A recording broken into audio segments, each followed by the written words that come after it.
제목으로 말씀을 나누기를 원합니다. 제가 남천교회에서 강도사로 사역할 때에 어떤 대학부 학부모로부터 신방을 요청받았습니다. 집에 가보니 가출했다가 돌아온 딸아이를 앞에 앉혀놓고 부모가 저에게 하소연을 하시는 겁니다. 딸아이는 엄마의 말이 거칠게 나올 때마다 엄마를 노려보기도 하고 또 욕이 섞인 그런 한숨을 내쉬기도 하며 그렇게 죄인처럼 앉아 있었습니다. 이런 상황에서는 도무지 상담이 되지 않겠다 싶어서 그 어머니에게 딸아이와 둘이서만 이야기를 하고 싶다고 말씀드렸습니다. 그랬더니 그 엄마는 그 아이랑은 도저히 대화가 되지 않는다고 여기서 이야기하는 게 좋을 것이다, 그렇게 말씀하시는 것입니다. 도무지 믿지 못하시는 그 엄마를 설득해서 결국 그 딸아이를 데리고 대학부실로 들어갔습니다. 이제 이야기를 시작하려는데 그 딸아이는 처음부터 제 이야기를 들을 생각 자체가 없어 보였습니다. 이 말투나 행동에서 나는 강도사님의 말씀을 하나도 듣고 싶지 않습니다 하는 것을 분명하게 보여주고 있었습니다. 이때 그 아이의 눈빛을 초롱하게 만들고 제 이야기에 집중하게 만드는 이야기가 시작되었습니다. 그것은 바로 제가 실패했던 이야기였습니다. 20대 중반에 하나님을 떠나 살다가 하나님께 얻어맞고 다시 정신 차린 그 이야기를, 그 경험을 말하기 시작했습니다. 성경을 가지고 말할 때는 도무지 들으려고 하지 않던 아이가 내가 실패했던 경험을 이야기하니까 너무 재미있게 듣고 있는 것입니다. 사실 그때 저는 그 누구에게도 말하지 않았던 그 제 경험을 적나라하게 이야기를 했습니다. 그때 그 아이의 마음이 열렸습니다. 아마도 동지의식을 느낀 것 같습니다. 그러면서 그처럼 깊은 문제 속에 빠졌던 사람도 이렇게 회복될 수 있다는 것을 발견했던 것 같습니다. 그때 그 아이의 삶이 완전히 달라졌습니다. 그때부터 그 아이와 저는 절친이 되었습니다. 그때부터 대학부도 잘 나오기 시작했고 자기 여동생도 함께 데리고 나오기 시작했습니다. 교회에서 유치부 교사를 하기 시작했고 방탕했던 생활도 중단하고 새로운 삶을 시작했습니다. 강도사님의 실패했던 삶 이야기가 한 아이의 인생을 완전히 바꾼 것입니다. 오늘 본문은 느부갓네살 왕의 실패했던 경험 이야기가 나옵니다. 왕은 자기가 경험했던 하나님을 간증하기 이전에 자기가 실패했던 그 삶을 숨김없이 고백하고 있습니다. 왕의 자리에서 쫓겨난 것도, 짐승처럼 변한 것도, 또 짐승처럼 7년을 살았던 것도 사실 대제국의 황제로서 고백하기 부끄러운 그런 자신의 과거입니다. 그러나 그는 남김없이 그 자신의 그 과거를 솔직하게 고백하고 있습니다. 왜 이렇게 간증하고 있겠습니까? 그것은 나 같은 죄인에게도 하나님이 은혜를 베풀어 주신다는 것입니다. 나 같은 대책 없는 사람에게도 하나님을 만나 회복될 수 있는 기회가 주어졌다는 것입니다. 그 어떤 사람도 하나님이 회복시킬 수 없을 정도로 멀리 떠난 죄인은 없다는 것입니다. 그러면 어떻게 하면 이렇게 회복될 수가 있습니까? 오늘 본문은 다시 하늘을 바라보는 사람이 회복될 수 있다는 것을 보여줍니다. 누구든지 어떤 상황에 있든지 다시 하늘을 바라보면 기적이 일어나고 회복의 역사가 시작된다는 것입니다. 우리 하나님은 우리를 얼마든지 회복시켜 주실 수 있는 분이시기 때문입니다. 오늘 이 시간 우리 모두 다시 하늘을 바라보는 사람으로 세워주시길 바랍니다. 이 말씀 통해서 도무지 내 힘으로 빠져나올 수 없는 그런 깊은 문제 속에 계신 분들이 다시 하늘을 바라보고 은혜를 갈망하며 우리를 새롭게 만져주시고 변화시켜 주시는 살아계신 하나님을 강력하게 경험하는 복된 예배가 되기를 주님의 이름으로 축복합니다. 먼저 19절에서 28절 말씀은 하늘을 바라보라는 경고의 말씀이 기록되어 있습니다. 19절 말씀 함께 읽겠습니다. 벨드사살이라 이름한 다니엘이 한동안 놀라며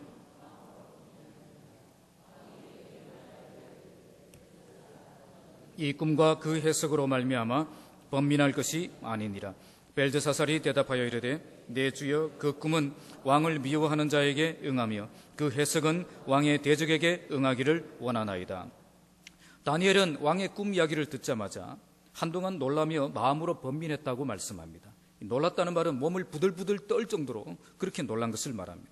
번민했다는 말은 무척 괴로워했다는 것입니다. 다니엘은 왕의 꿈 이야기를 듣고 질색할 정도로 놀랐고 그것 때문에 매우 고통스러웠다는 것입니다. 왜 그랬습니까? 이 꿈이 하나님이 주신 꿈이라는 것을 알았기 때문입니다. 그리고 이 꿈은 느부갓네살 왕의 그 매우 충격적인 미래를 예언하고 있었기 때문입니다. 그래서 그는 왕에게 닥칠 그 불행한 일들에 대한 걱정과 또 이걸 솔직하게 해석해 주어야 하는 그런 문제로 고민을 하게 되었습니다. 그때 느부갓네살 왕은 너는 이 꿈과 해석으로 말미암아 번민할 것이 아니니라 그렇게 말합니다. 원문의 뜻은 이 다니엘에게 너는 이 문제로 괴로워할 그런 사람이 아니다 하는 그런 뜻을 반어적인 의미를 보여주고 있습니다. 아무리 불길한 예언이라도 너만큼은 항상 나에게 솔직하게 말해주지 않았느냐 하는 것입니다. 그때 다니엘은 내 주여 그 꿈은 왕을 미워하는 자에게 응하며 그 해석은 왕의 대적에게 응하기를 원하나이다 라고 대답합니다. 여기서 우리는 다니엘의 그 상대방을 배려하는 그 마음을 볼 수가 있습니다. 그는 진실을 말하기 이전에 정말 그를 진정으로 아끼고 존중하고 있음을 나타내고 있었습니다. 어떤 사람은 진실을 감추고 거짓으로 관계를 유지하려는 사람도 있고 또 어떤 사람들은 진실을 말한다는 핑계로 다른 사람들에게 고통을 안겨주는 그런 사람들도 있습니다. 다니엘은 진실을 말하면서도 상대방을 배려하며 진심으로 그를 아끼고 그가 잘 되기를 바라는 그 마음을 가진 따뜻한 사람이었다는 것을 알 수가 있습니다. 20절에서 21절 함께 읽겠습니다. 왕께서 보신 그 나무가 자라서 견고하여지고 그 높이는 하늘에 닿았으니 땅끝에서도 보이겠고 그 잎사귀는 아름답고 그 열매는 많아서 만민의 먹을 것이 될 만하고 들짐승은 그 아래에 살며 공중에 나는 새는 그 가지에 깃들었나이다. 먼저 다니엘은 왕이 본 그 나무에 대해서 해석을 합니다. 그는 해석을 하기 전에 먼저 왕이 설명했던 그 꿈 이야기를 그대로 다시 반복하고 있습니다. 이것은 다니엘이 왕의 이야기를 잘 들었다는 것을 보여줍니다. 다른 사람들의 문제를 해결하기 이전에 그 문제를 잘 들어주는 사람이었다는 것을 보여줍니다. 22절 함께 읽겠습니다. 왕이여 이 나무는 곧 왕이시라. 이는 왕이 자라서 견고하여지고 창대하사 하늘에 닿으시며 권세는 땅끝에까지 미치심이니이다. 이제 다니엘은 다들 궁금해하던 그 나무의 주인공이 누군가, 바로 왕이라는 것을 밝힙니다. 왕이 이 나무와 같이 엄청나게 성장한 사람이라는 것입니다. 그 나무의 특징 두 가지는 만민의 식물이 될 만하고 들짐승들과 새들의 피난처가 되는 것입니다. 이 두 가지는 또 느부갓네살 왕의 그런 특징이기도 했습니다. 첫째, 그는 만민의 식물이 될 만한 나무였다는 것입니다. 당시 바벨론이라는 나라는 엄청난 대국이었음에도 불구하고 이 효율적인 제도와 행정을 통해서 모든 백성들의 삶을 이렇게 부유하게 만들어 주었다고 합니다. 그러니까 그는 정치적으로는 상당히 유능한 왕이었고 모든 백성들을 잘 살게 해주었던 그런 왕이었던 것입니다. 둘째, 그는 들짐승들과 새들의 피난처가 되었다고 말씀합니다. 이 들짐승들과 새들은 이 나무에게서 그들의 보금자리를 얻기 위해서 나무에게 찾아오는 그런 사람들을 의미합니다.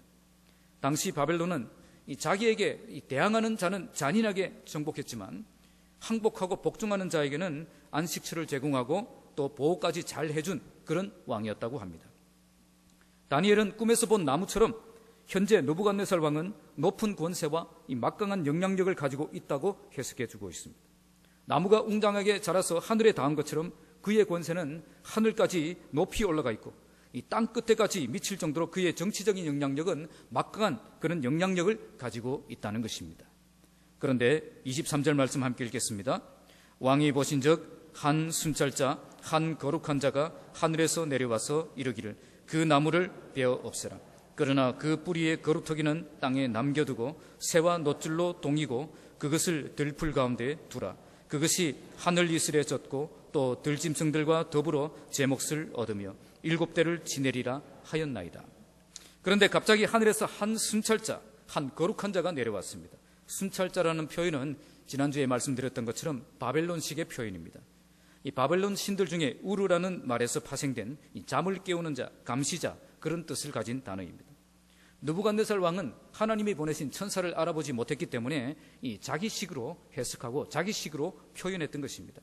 우리나라식으로 말하면 산신령이 내려왔다, 용왕신이 나타났다, 이렇게 말하고 있는 것을 이제 그대로 다니엘이 말하고 있는 것입니다. 다니엘은 느부갓네살이 본 그것이 순찰자가 아니라 천사라는 사실을 잘 알았지만 왕의 표현을 존중해서 그대로 다시 사용하고 있는 것을 볼 수가 있습니다. 상대방을 배려해주는 그런 다니엘의 깊은 마음을 여기서 또한 볼 수가 있습니다. 한 순찰자가 했던 말은 그 나무를 베어 없애라. 그러나 그 뿌리의 거루터기는 땅에 남겨두고 새와 놋줄로 동이고 그것을 들풀 가운데에 두라. 그것이 하늘 이슬에 젖고 또 들짐승들과 더불어 제 몫을 얻으며 7대를 지내리라. 여기에 대한 해석은 24절에서 25절까지 잘 나타나 있습니다. 24절 25절 함께 읽겠습니다. 왕이여 그 해석은 이러하니이다.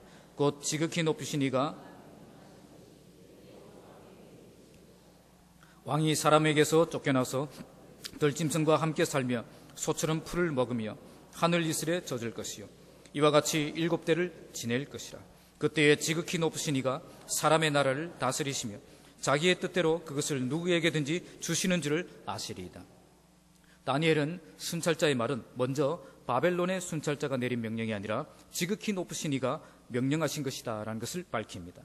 여기서 지극히 높으신 분이란 여호와 하나님을 의미합니다. 다니엘 4장에서 지극히 높으신 분이란 이 표현이 6번이나 쓰였습니다. 이것은 느부갓네살이 높은 분이 아니라 우리 하나님이 지극히 높으신 분이심을 보여주는 것입니다. 그리고 그가 내리신 명령이 내주 왕에게 미칠 것임을 선포합니다. 그 나무에게 내린 명령은 곧 왕에게 내린 명령이라는 것입니다. 그래서 왕이 어떻게 됩니까? 왕이 사람에게서 쫓겨나서 나무가 베어 없어지는 것처럼 왕이 사람에게서 쫓겨나서 비참한 삶을 살게 된다는 것입니다. 또한 들짐승과 함께 살고 소처럼 풀을 먹으며 하늘 이슬에 젖을 것이다 라고 말씀합니다. 이렇게 해석하는 이유는 16절 말씀처럼 그가 짐승의 마음을 받았기 때문입니다. 이 본래 왕은 34절 말씀처럼 대제국을 세울 만큼 이런 총명이 있었던 사람입니다. 그러나 하나님이 그 총명을 빼앗으니 그냥 짐승처럼 변하는 것입니다. 이런 비참한 세월을 7대를 지날 것이다 라고 말씀합니다. 7이라는 숫자는 완전한 숫자입니다. 그래서 7대를 지난다는 말은 징계의 목적을 달성하는 완전한 기간을 지난다라고 해석할 수가 있습니다. 34절에도 보시면 그 기한이 참회라고 말씀합니다. 그 기한이 찼을 때에 느부갓네살 왕이 정상으로 돌아오게 되는 것입니다. 우리가 징계를 받을 때에 반드시 그 징계를 주신 하나님의 목적이 있습니다. 하나님의 목적을 깨닫고 그 앞에 하나님 앞에 바르게 세워지기 전에는 그 징계가 끝나지 않는다는 것입니다. 그 목적이 뭐죠? 25절 말씀처럼 나의 교만한 생각 내려놓고 하나님을 깊이 인정하는 사람으로 세워지는 것입니다. 그때에 지극히 높으신 이가 사람의 나라를 다스리시며 자기의 뜻대로 그것을 누구에게든지 주시는 줄을 아시리이다. 하나님의 징계를 통해서 왕은 하나님을 인정하는 사람으로 변화가 된다는 것입니다. 징계를 받은 후에 하나님이 다스리시는 줄을 깨닫게 되고 그제야 온전한 회복이 시작된다는 것입니다. 하늘만큼 높아졌던 사람이 하늘을 바라보는 사람으로 변화되는 것이 바로 징계의 목적이었다는 겁니다. 자기가 너무 위대했기 때문에 정말 위대하신 분을 알아보지 못하는 교만한 왕에게 이 세상의 진정한 통치자가 누구인가를 깨닫게 해주시고 하나님을 인정하는 겸손한 왕으로 세우는 것이 바로 징계의 목적이었다는 것입니다. 26절 함께 읽겠습니다.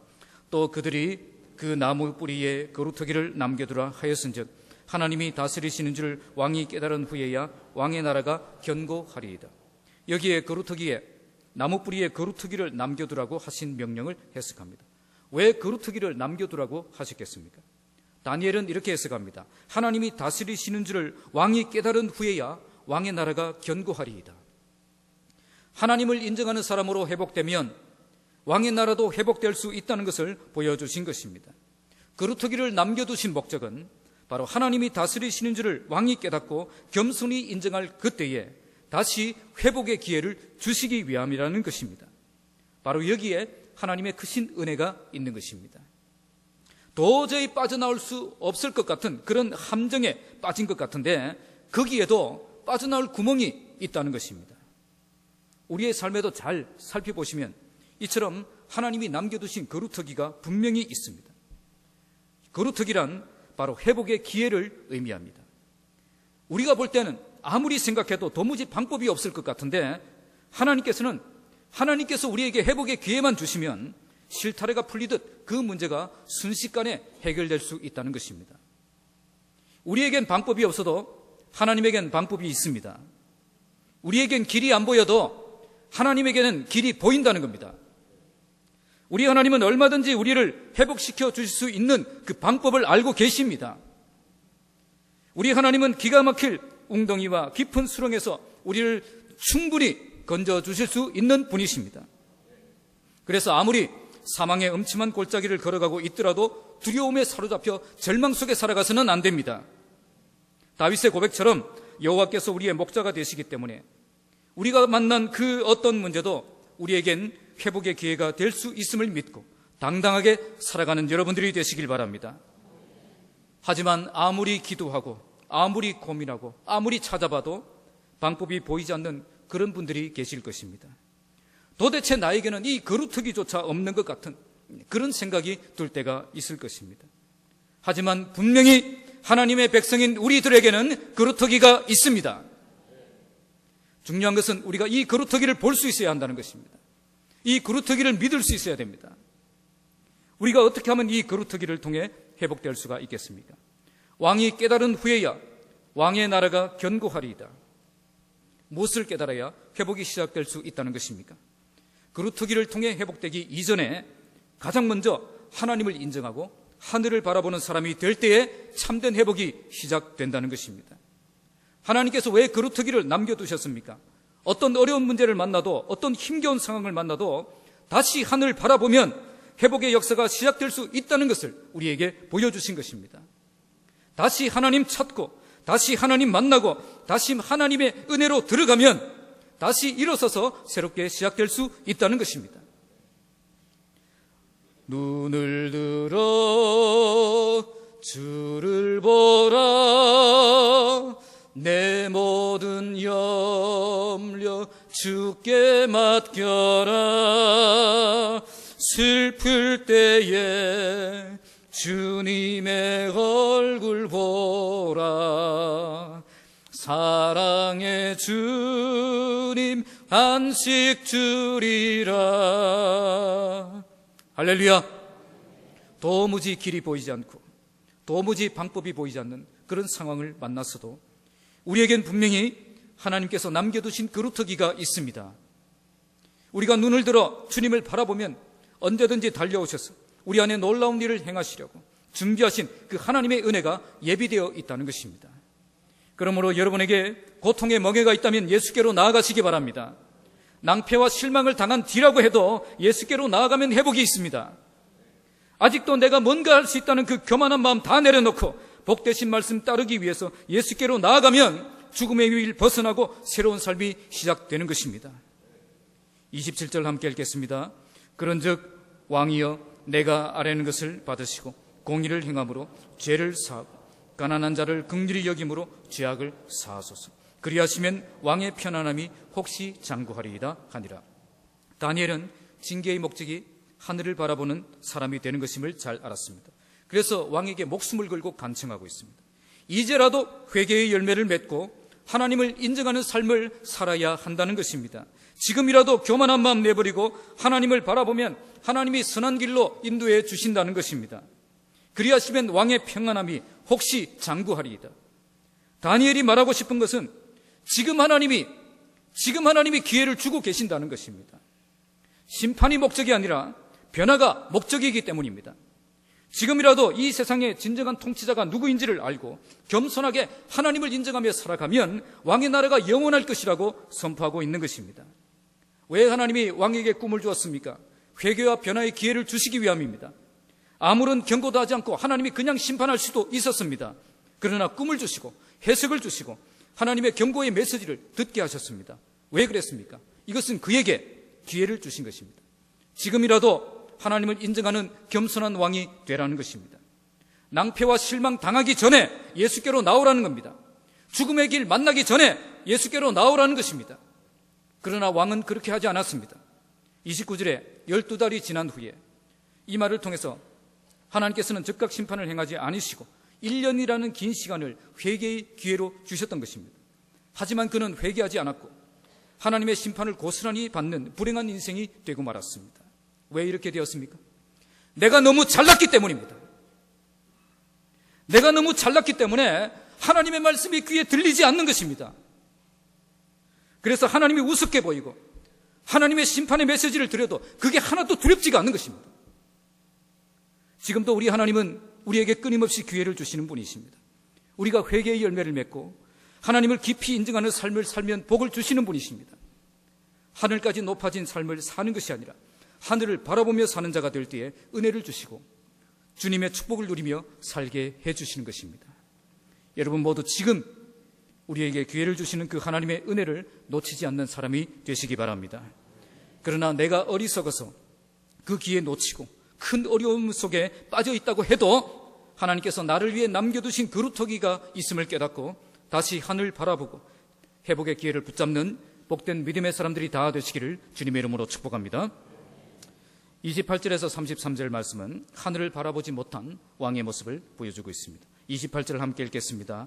이 모든 일이 다 나 느부갓네살 왕에게 임하였느니라. 결국 이 재앙이 왕에게 그대로 이루어졌다고 말씀합니다. 여기에 이 모든 일이 다, 이 모든 일이 다 하나님의 말씀 중에 하나도 땅에 떨어진 것이 없었다는 겁니다. 결국 하나님이 주신 기회 다 놓치고 하나님이 하신 경고의 말씀 중에 하나도 남김없이 모두 나에게 성취가 되었다라고 그런 고백을 하고 있는 것입니다. 29절 함께 읽겠습니다. 12달이 지난 후에 내가 바벨론 왕궁 지붕에서 거닐 때에 12달이 지난 후에 두 번째 꿈을 꾸고 번민했던 것, 다니엘의 해석과 충고를 들었던 것, 이런 경고의 말씀을 통해 한동안 겸손했던 것, 이 모든 것들이 12달이 지나면서 점점 잊혀져 갔던 것입니다. 그러면서 그때 받았던 충격 잊어버리고 옛 모습이 슬슬 기어나오기 시작한 것입니다. 이때 왕은 바벨론 왕궁 지붕에서 거닐고 있었습니다. 당시 바벨론 왕궁 지붕은 세계 7대 불가사의 중 하나로 꼽히면 이 바벨론의 이 공중정원이었다고 해석합니다. 당시 왕은 자기 아내를 위해서 작은 산을 건축하고요. 그리고 거기에 진귀한 식물들과 아름다운 나무들을 심고 강물까지, 유브라데 강에서 강물까지 끌어들여서 그렇게 시설을 갖추고 있었다고 합니다. 여기에 서면 웅장한 그 바벨론 성의 그 모든 부분이 한눈에 들어왔다고 합니다. 당시 바벨론 성벽은 이 벽의 두께가 7m였죠. 그리고 20m 간격으로 방어탑이 세워져 있었습니다. 그리고 거기에다가 또 바깥쪽에 또 4m 넓이의 벽을 또 세우고 또 파수탑을 세웠는데 길이가 27km 있고요. 높이만 해도 14m가 되었습니다. 세계 7대 불가사의로 알려졌던 공중정원에 거닐면서 웅장한 바벨론 도성의 그 모습을 보면서 왕은 무슨 생각을 했겠습니까? 그는 강한 자부심과 우월감을 느끼지 않을 수가 없었던 것입니다. 그러면서 결국 자기 도취에 빠져서 자신의 치적을 자랑하는 교만한 말을 꺼내기 시작했습니다. 30절 말씀 함께 읽겠습니다. 나 왕이 말하여 이르되 이 큰 바벨론은 내가 능력과 권세로 건설하여 나의 도성으로 삼고 이것으로 내 위엄의 영광을 나타낸 것이 아니냐 하였더니, 제가 강조하면서 읽은 게 있습니다. 뭘 강조하면서 읽었죠? 내가, 나의, 내라는 말입니다. 이 큰 바벨론은 내 능력과 내 권세로 건설했다는 것입니다. 내가 했고 나를 위해 했고 내 능력으로 했다는 겁니다. 또 나의 도성을 삼았다. 이것을 통해 내 위엄의 영광을 나타낸 것이 아니냐. 자기의 위엄과 영광을 나타낸 것이라고 말합니다. 내가 했다는 생각, 내 것으로 삼겠다는 마음, 내 위엄과 영광을 과시하고자 하는 것, 바로 이것이 교만의 진정한 모습입니다. 이때 무슨 일이 일어났습니까? 31절 말씀 읽겠습니다.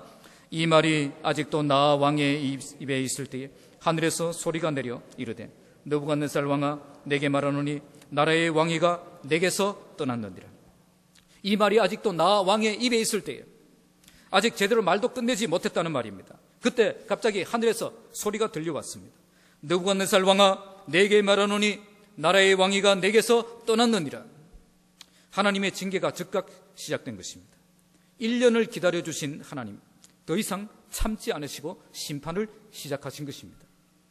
아마 이 음성을 들었을 때에 느부갓네살 왕은 직감적으로 이 음성이 하나님의 음성이라는 것을 생각했을 것입니다. 하나님의 음성이 정말 사람에게 들릴 수 있을까요? 하나님은 지금도 하나님의 음성을 들려주시는 분이십니다. 그러나 아무에게나 들려주시지는 않습니다. 지금은 성경을 통해서 분명한 하나님의 뜻을 우리에게 말씀해 주고 있기 때문입니다. 그럼에도 불구하고 하나님의 음성을 한 번이라도 들어보고 계신 분 여기에 계십니까? 한번 손 들어보세요. 부끄러워서 아무도 안 들으세요? 여러분 중에도 하나님의 음성 들어보고 계신 분 계십니까?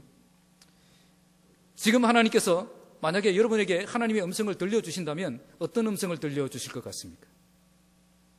사랑한다, 축복한다는 음성일까요? 정신 차리라, 한 대 맞는다 하는 그런 음성이겠습니까? 오늘 느부갓네살 왕이 들었던 음성은 어떤 음성이었죠? 절망적인 음성이었습니다. 하나님의 음성을 들었는데 왜 절망적인 상황이 되었습니까? 하나님과의 관계가 바르게 서 있지 못했기 때문입니다. 내가 엉망으로 살고 있는데 축복의 음성이 들리기를 원한다면 그것은 하나님을 잘못 알고 있는 것입니다. 그래서 우리가 하나님의 기적을 경험하려고 하나님 앞에 기적을 요구하기 전에 먼저 하나님과의 바른 관계성을 회복하기를 힘써야 되는 것입니다. 그때 하나님께서 여러분들에게 행하시는 그 모든 일은 여러분들에게 큰 능력과 축복의 역사가 되는 것입니다. 하나님의 음성을 듣고자 하시는 분들도 먼저 겸손히 하나님과 동행하는 삶을 살아가시길 바랍니다. 자, 32절 함께 읽겠습니다. 내가 사람에게서 쫓겨나서 이와 같이 7대를 지내서 지극히 높으신 이가 사람의 나라를 다스리시며 자기의 뜻대로 그것을 누구에게든지 주시는 줄을 알기까지 이르리라 하더라. 계속해서 주어지는 말씀은 1년 전에 주어졌던 그 말씀입니다.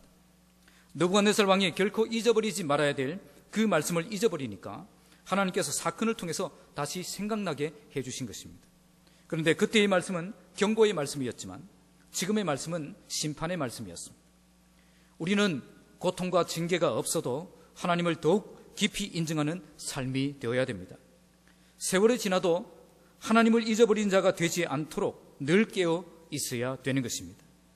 날마다 우리의 심령이 새롭게 되어 하나님을 더욱 알아가고 더욱 깊이 깨달을 수 있는 그런 사람이 되어야 합니다. 그러기 위해서 우리는 늘 깨어서 하나님 앞에 겸손하게 나에게 주신 그 말씀을 기억하며 순종하며 살아야 되는 것입니다.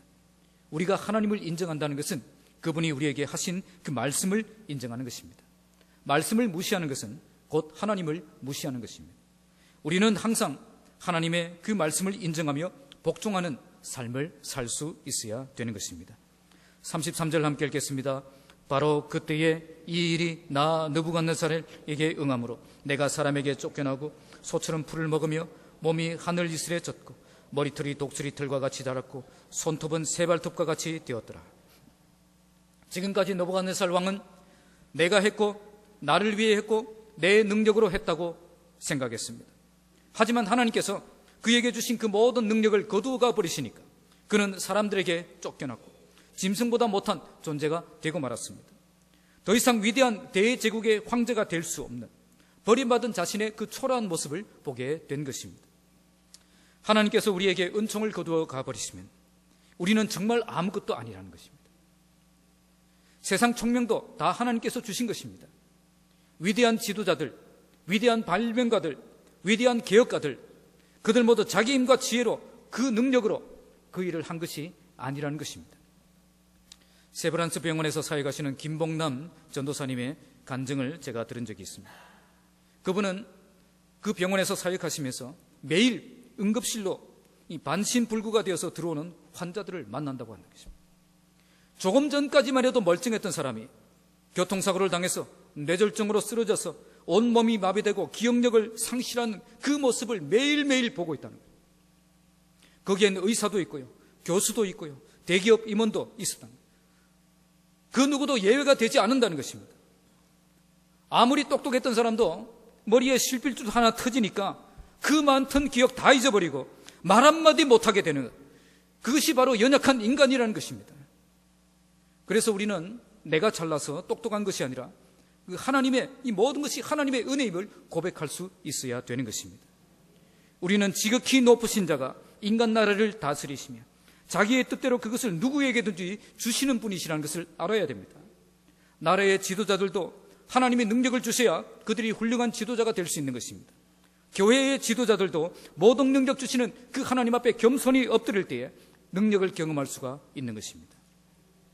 하나님이 은총을 거두시는 순간 나라의 지도자들도, 민족의 지도자들도, 교회의 지도자들도 모두 짐승처럼 변하게 되어 있습니다.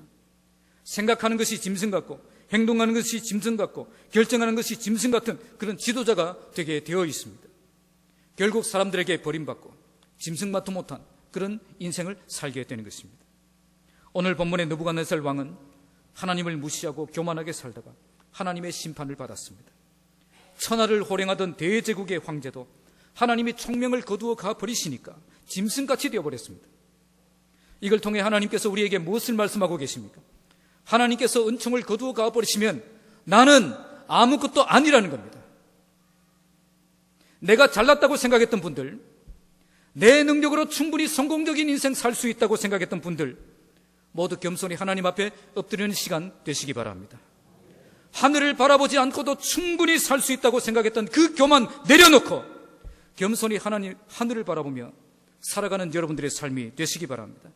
그때 하나님의 은총이 여러분 가운데 부어질 것이며 도무지 보이지 않던 길들이 보이기 시작하고 풀리지 않을 것 같은 문제가 풀리기 시작하고 가망 없던 일들이 가능성이 보이기 시작할 것입니다. 하나님의 은혜를 갈망하는 삶을 회복하여 새로운 인생을 시작하는 저와 여러분들이 되시기를 주님의 이름으로 축복합니다. 34절부터 37절은 왕이 겸손히 하늘을 바라보게 되었다고 말씀하고 있습니다. 34절 함께 읽겠습니다. 그 기한이 참에 나 느부갓네살이 하늘을 우러러 보았더니 내 총명이 다시 내게로 돌아온지라. 이에 내가 지극히 높으신 이에게 감사하며 영생하시는 이를 찬양하고 경배하였나니 그 권세는 영원한 권세요 그 나라는 대대에 이르리로다. 그 기한이 참에 이제 7대가 지나고 징계의 기간이 끝났다는 말입니다. 징계의 기한이 찰 때까지 짐승처럼 지내다가 그 기간이 끝날 때가 되었어야 하늘을 우러러 보게 된 것입니다. 바벨론 궁을 거닐며 교만하게 자기만을 생각했던 느부갓네살 왕이 하나님의 때가 되니까 하늘을 우러러보는 사람이 된 것입니다. 무려 7년이라는 긴 세월이 지나는 동안 비참한 생활을 한 끝에야 비로소 다니엘이 전했던 그 하나님의 말씀을 깨닫게 된 것입니다. 지극히 높으신 하나님이 인간 나라를 통치하시며 교만한 자를 낮추신다는 그 사실과 인간의 위대함이란 하나님이 허락하지 않으시면 정말 아무것도 아니라는 그 사실을 절감하게 된 것입니다. 그때 느부갓네살 왕의 총명이 다시 돌아왔습니다. 이전에 가졌던 대제국의 황제로서 위대한 지도력과 통찰력이 다시 회복된 것입니다. 다시 하늘을 바라보기 시작했을 때에 회복의 역사가 시작된 것입니다. 이렇게 다시 하늘을 바라보는 사람에게 우리 하나님은 다시 기회를 주시는 분이십니다. 그러나 이렇게 다시 하늘을 바라보는 사람이 되기 위해 그 기한이 차야 했다는 것입니다. 훈련과 징계의 기간이 끝나야 회복의 역사가 시작될 수 있다는 것입니다. 회복의 때는 내가 결정하는 것이 아니라 하나님께서 결정하시는 것입니다. 하나님의 때가 되기 전에 절대 회복은 없다는 것을 우리에게 보여주고 있는 것입니다. 어떤 분이 저에게 이런 말씀을 하셨습니다. 아무리 기도해도 소용없더라는 겁니다. 큰 문제 만나서 정말 하늘 바라보면서 간절히 기도했지만 아무런 변화가 없었다는 겁니다. 그래서 그분은 하나님 믿어도 소용없고 기도해도 소용없고 아무리 정성을 쏟아도 소용없다는 그런 결론을 내리고 있었습니다. 우리가 알아야 될 것은 일단 하나님의 징계와 심판이 시작되었다면 그 기한이 차야 된다는 것입니다. 우리의 기도가 부족해서도 아닙니다. 우리의 정성이 부족해서도 아닙니다. 회복의 때는 하나님이 결정하시는 것입니다. 내가 결정하는 것이 아니라 나의 때에 그 회복이 시작되는 것이 아니라 하나님의 때가 되면 시작되는 겁니다. 내가 원하는 때가 아니라 하나님의 원하는 그 때에 회복이 시작된다는 그 사실을 우리가 믿어야 되는 것입니다. 그러면 그때까지 우리가 어떻게 해야 되겠습니까? 하나님의 때가 되기 전에 섣불리 결론 내리고 중단하고 포기하면 안 된다는 것입니다.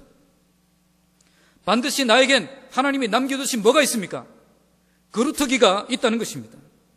내가 다시 하늘을 바라보면 주께로 나아갈 때 회복의 역사가 일어날 것을 확신하며 인내하며 하나님의 때를 기다려야 되는 것입니다. 하나님께서 정하신 기한이 차면 반드시 회복의 역사는 시작됩니다. 그때가 되면 우리의 눈이 열려서 하나님, 살아계신 하나님이 보여지는 사람이 되고요. 우리의 마음이 열려져서 하나님을 인정하는 사람이 되고요. 우리의 믿음이 자라나서 하나님을 신뢰하는 사람으로 성장하게 되는 것입니다. 내가 하는 것이 아니라 하나님이 나를 그렇게 만들어 주신다는 겁니다. 하나님의 때가 되니까 짐승처럼 살던 느부갓네살 왕도 눈을 들어 하늘을 바라보게 되었습니다. 하나님의 때가 되면 완악하던 남편들이 돌아오고요, 교만한 자녀들도 돌아오고요, 떠났던 가족들이 돌아오는 역사가 시작되는 것입니다. 시작됐네, 우리 주님의 능력이 나의 삶을 다스리고 새롭게 하네, 자유하네, 죄와 사망으로부터 나의 삶은 변하고 난 충만하네. 할렐루야. 여러분 가정에 이런 놀라운 하나님의 회복의 역사가 시작되길 바랍니다. 지금 너무 힘든 세월을 보내고 계신 분들이 있을 것입니다. 도무지 방법이 보이지 않았어, 도무지 길이 보이지 않았어, 도무지 가능성이 보이지 않았어 절망의 나날들을 세월 보내며 긴 밤을 뜬 눈으로 지내고 계신 분들이 계실 것입니다. 오늘 이 시간 우리에게 다시 일어설 기회를 주시고 새롭게 회복시켜 주시는 하나님을 바라보는 시간이 되시길 바랍니다. 눈을 들어 다시 주님 바라볼 때에 도저히 보이지 않던 해답이 보이기 시작하고 도저히 풀리지 않을 것 같은 문제가 해결되고 도무지 가망성이 없어 보이던 그곳에 가능성이 보여지는 그런 역사가 일어나기를 바랍니다. 이런 회복을 경험하게 되자 느부갓네살 왕에게 세 가지 변화가 일어나게 됩니다. 첫째는 34절에 하반절에 보면 하나님만이 참된 신이심을 고백하게 되었고요, 둘째는 35절에 하나님만 절대 주권을 가지신 분으로 고백하게 되었고요, 마지막으로 36절에 하나님만이 나를 회복시키는 분으로 고백하게 되었습니다. 그는 먼저 하나님만 참된 신이심을 고백하고 있습니다. 이에 내가 지극히 높으신 자에게 감사하며 영생하시는 자를 찬양하고 존경하였노니.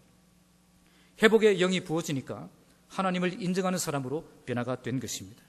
그러면서 그의 권세와 그의 나라까지 찬양합니다. 그 권세는 영원한 권세요, 그 나라는 대대에 이르리로다. 지금까지 내 나라와 내 권세만을 생각했던 느부갓네살이 이제 하나님의 권세와 하나님의 나라를 인정하게 된 것입니다. 참된 회복이 시작되니까 오직 하나님만이 참된 하나님이심을 고백하게 되었고, 지금까지 나의 꿈과 야망을 위해 살아왔던 사람이 하나님의 나라를 위해 일하는 사람으로 변화가 된 것입니다. 35절 함께 읽겠습니다. 땅의 모든 사람들을 없는 것 같이 여기시며 하늘의 군대에게든지 땅의 사람에게든지 그는 자기 뜻대로 행하시나니 그의 손을 금하든지 혹시 이르기를 내가 무엇을 하느냐고 할 자가 아무도 없도다. 둘째로 하나님만 절대 주권을 가지신 분으로 왕이 고백합니다. 내가 잘나서 대제국의 황제가 된 줄 알았는데 그게 아니었다는 것을 겸손히 인정하게 된 것입니다. 아마 이 고백은 자기의 경험에서 나온 것 같습니다. 자기에게 모든 총명을 거두어가 버리시고 짐승처럼 살게 했을 때 그는 한마디도 반항하거나 저항하지 못했다는 것입니다. 그래서 감히 하나님께 대항할 생각하지 말라는 겁니다. 하나님을 대항한다는 것 자체가 어리석은 발상이고 또 대항한다고 해도 아무 소용도 없다는 사실을 말하고 있습니다. 그분의 뜻이 결정되면 아무도 거기에 이의를 제기할 수 없을 뿐더러 고스란히 그 결정에 따라야 한다는 것을 경험으로 배운 것입니다. 우리도 징계를 받고 나면 이런 고백을 하게 되어 있습니다. 하나님을 떠나서도 충분히 살 수 있다고 생각했던 그 교만한 생각을 완전히 버리게 되는 것입니다. 하나님께 불순종해도 세상 살아가는데 아무런 문제가 없다고 생각했던 그 사람이 이제는 절대 그래서는 안 된다, 정말 그랬다간 큰일 난다, 그렇게 생각하는 사람으로 변화가 된다는 것입니다. 36절 함께 읽겠습니다. 그때에 내 총명이 내게로 돌아왔고 또 내 나라의 영광에 대하여도 내 위엄과 광명이 내게로 돌아왔고 또 나의 모사들과 관원들이 내게 찾아오니 내가 내 나라에서 다시 세움을 받고 또 지극한 위세가 내게 더하였느니라. 세 번째 고백은 하나님만 나를 회복시켜 주시는 분이시라는 거 고백합니다. 그의 총명이 다시 돌아오니까 그의 위엄과 광명도 다시 돌아왔고 모사와 관원들이 돌아왔고 왕권이 회복되었고 전에 누렸던 영예보다 더한 영예를 누리게 되었습니다. 이처럼 하나님의 회복은 어정쩡한 회복이 아닙니다. 우리 하나님은 째째하게 회복시켜 주시는 분이 아니라는 겁니다. 우리 하나님은 완전히 회복시켜 주시는 분이십니다. 왕의 자리에서 쫓겨나서 7년 동안 야인처럼 짐승처럼 지냈던 사람이 다시 대제국의 황제로 복귀한다는 것, 그것은 불가능한 일입니다. 그런데 우리 하나님께서 회복시켜 주시면 이런 불가능한 일이 일어난다는 것입니다. 보이지 않던 해답들이 보이기 시작하고요, 풀리지 않던 문제가 풀려지고 불가능한 일의 가능성이 보여진다는 겁니다. 왕은 마지막으로 내 또 지극한 위세가 내게 더하였느니라. 이것은 처음 가졌던 영광과 권세보다 더 많은 영광과 권세를 가지게 되었다는 고백입니다. 잃어버렸던 것을 다시 찾았을 뿐 아니라 전에 가지고 있지 못했던 것까지 덤으로 받아서 더 많은 축복을 누리게 되었다는 고백입니다. 그래서 표준 세번역은 이렇게 해석합니다. 나는 이전보다 더 큰 영예를 받으면서 왕위를 회복하였다. 우리 하나님의 회복은 바로 이런 회복입니다. 다시 하늘 바라보며 진정으로 회개하고 주께 돌아오는 자에게 모든 잃어버렸던 것 다 되찾게 해주시고 그 이상으로 우리 하나님께서 갚아주시고 채워주시는 분이시라는 것입니다. 37절 함께 읽겠습니다. 그러므로 지금 나 느부갓네살은 하늘의 왕을 찬양하며 칭송하며 경배하노니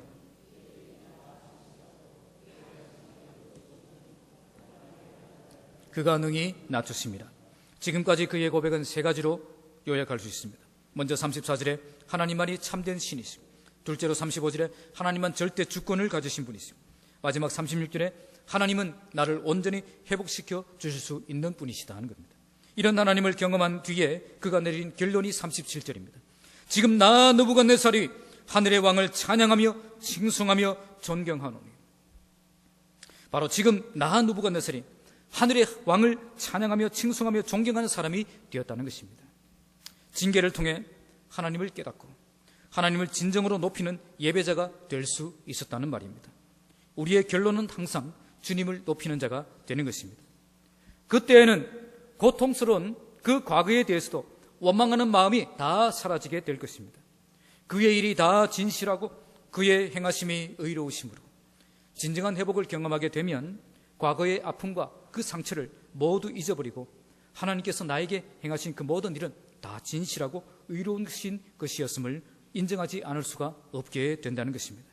다 나에게 유익한 것이고 다 나에게 필요했던 것이고 다 모든 것이 합력해서 선을 이루었다는 것을 고백하게 되는 것입니다. 오늘 우리 모두에게 이런 회복의 역사가 일어나기를 바랍니다. 오직 하나님만이 참된 하나님이심을 인정하며 하나님의 절대 주권을 인정하며 하나님만 나를 놀랍게 회복시켜 주시는 분이심을 고백하며 이전에 겪었던 모든 고통 잊어버리고 하늘의 하나님을 찬양하며 예배하는 참된 예배자로 회복되어지는 여러분들이 다 되시기를 주님의 이름으로 축복합니다. 말씀을 맺겠습니다. 제가 남천교회 사역을 마치고 거창교회로 이동하기 위해서 이사를 가는 날이었습니다. 매우 추운 날, 그날따라 영하 몇 도까지 내려갔고요. 굉장히 추운 그 아침이었는데 많은 분들이 저를 환송하기 위해서 새벽부터 나오셨는데 그중에 특히 잊을 수 없는 두 사람이 있었습니다. 바로 저의 실패한 간증을 듣고 회복되어서 열심히 신앙생활 하던 그 딸아이와 그 여동생이었습니다. 눈물을 걸썩이면서 정성껏 이 포장해서 준비한 선물을 내놓았는데 그 속에는 긴 편지도 들어있었습니다. 자기는 지금까지 간증이라고 하면 성공한 간증들만 들어왔고 그런 간증을 들을 때마다 나는 도무지 저렇게 살 수 없겠다 그 생각만 했었다는 것입니다. 그런데 실패한 간증을 들으면서 나도 회복될 수 있겠구나, 나도 가능성이 있겠구나 그 생각을 가지게 되었다는 것입니다. 오늘 느부갓네살 왕이 자기가 만난 하나님을 간증하고 있습니다. 느부갓네살 왕이 만난 그 하나님은 실패를 통해 만난 하나님이었습니다. 이걸 통해 느부갓네살 왕이 하고 싶었던 말이 무엇이겠습니까? 누구든지 어떤 상황에 있든지 다시 하늘을 바라보기만 하면 회복되지 못할 사람은 없다는 것을 우리에게 강력하게 선포하고 있는 것입니다. 하나님은 지금도 기회를 주시는 분이시고 그 기회를 잃었다고 해도 그루터기를 남겨두셔서 회복의 기회를 주시는 분이시고 우리가 다시 하늘 바라보면 이전보다 더 놀라운 모습으로 우리를 완벽하게 회복시켜 주시는 분이시라는 것을 전파하고 있는 것입니다. 오늘 우리 모두 이런 하나님을 만나는 시간이 되시길 바랍니다. 특히 아무리 고통스러운 문제 속에 둘러싸여 있다고 해도 절대 절망하지 않고 나를 위해 남겨두신 그 그루터기를 생각하며 오늘 이 시간 우리의 눈을 들어서 하늘을 바라보면 하나님의 놀라운 회복의 역사가 나에게도 시작될 수 있다는 그 사실을 믿음으로 고백하며 오늘 그 믿음으로 힘있게 예배하고 당당하게 살아가는 저와 여러분들이 되시기를 주님의 이름으로 축복합니다. 기도하겠습니다. 존귀하신 주님,